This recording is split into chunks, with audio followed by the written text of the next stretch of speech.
La Russie est seule, face à une coalition de 32 nations armées jusqu'aux dents avec les budgets militaires les plus colossaux de l'histoire contemporaine. Moscou tient. Et ce soir, pendant que vous regardez cette vidéo, des colonnes blindées russes progressent à 11 km de Kramatorsk, une ville industrielle que Kiev est en train d'évacuer en ce moment même.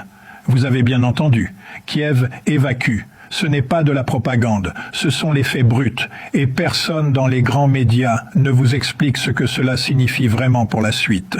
J'analyse la géopolitique mondiale depuis plusieurs années, je scrute les mouvements de troupes, les déclarations officielles, les données économiques et les signaux diplomatiques qui passent inaperçus dans le flot d'informations quotidien.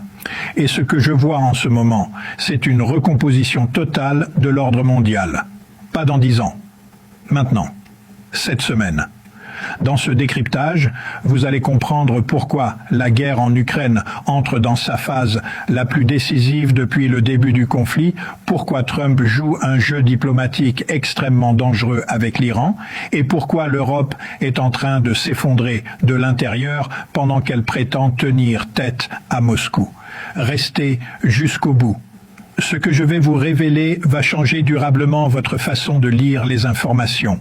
Commençons par les faits. Le 12 juin 2026, Vladimir Poutine reçoit au Kremlin des militaires engagés dans ce que Moscou désigne comme l'opération militaire spéciale. Il leur dit « Vous défendez directement les intérêts de la Russie. Vous êtes l'avant-garde de ce pays. Ce n'est pas un discours de façade. Ce n'est pas un événement protocolaire. C'est un message de cohésion envoyé à une armée qui avance sur plusieurs axes simultanément. Il leur demande même de formuler des suggestions pour atteindre les objectifs avec un maximum d'efficacité.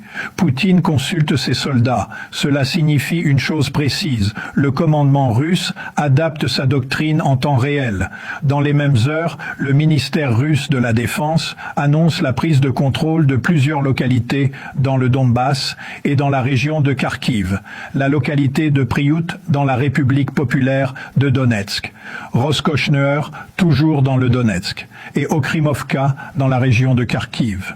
Ce ne sont pas des noms connus du grand public, mais chaque village pris, chaque localité arrachée rapproche mécaniquement les troupes russes d'un objectif central que les analystes militaires regardent avec une attention croissante.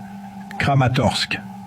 Cette ville se situe à 11 km de la ligne de front actuelle. 11 km, c'est la distance entre deux quartiers d'une grande agglomération. Et selon plusieurs sources concordantes, le régime de Kiev a déjà enclenché l'évacuation des infrastructures industrielles de cette ville, notamment le NKMZ, l'un des plus grands fabricants mondiaux de machines pour l'industrie métallurgique et minière.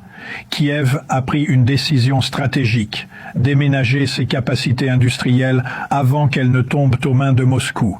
C'est le signe d'une préparation à une perte territoriale imminente. Et dans le même mouvement, Kiev prépare une nouvelle facture à ses partenaires occidentaux, 20 milliards de dollars.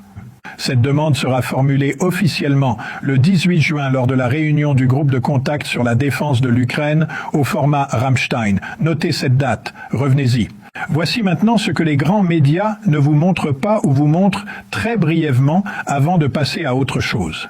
Pendant que les chaînes d'information en continu vous servent des images de destruction et des communiqués militaires soigneusement calibrés, quelque chose de fondamental se joue en coulisses sur plusieurs plans simultanément. Premier plan que personne n'analyse correctement, la transformation technologique de l'armée russe. Poutine, lors de sa rencontre avec les soldats, n'a pas seulement évoqué le terrain gagné. Il a insisté sur la modernisation du secteur de la défense.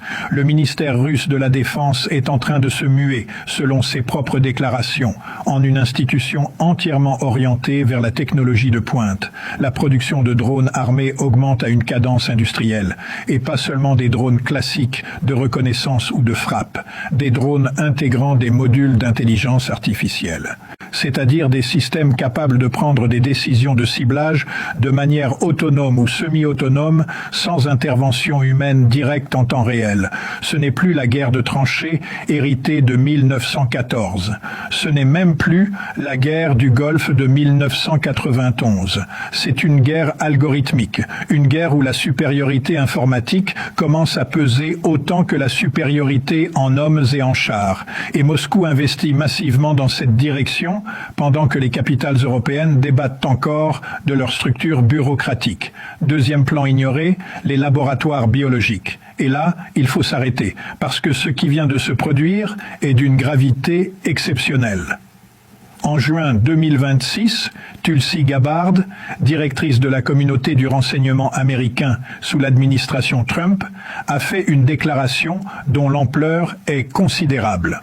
Après plusieurs mois de recherche dans les archives classifiées des services de renseignement américains, elle a rendu public un rapport établissant l'existence de plus de 120 laboratoires biologiques financés directement par le gouvernement américain dans plus de 30 pays à travers le monde, dont 40 laboratoires confirmés sur le seul territoire ukrainien. Ces installations contenaient, selon les documents déclassifiés, des agents pathogènes d'un niveau de dangerosité extrême, de l'anthrax, la tuberculose, le virus Ebola et la peste bubonique, en 2026, stockés dans des laboratoires en Ukraine pendant un conflit armé actif sur ce même territoire. Et le rapport va encore plus loin.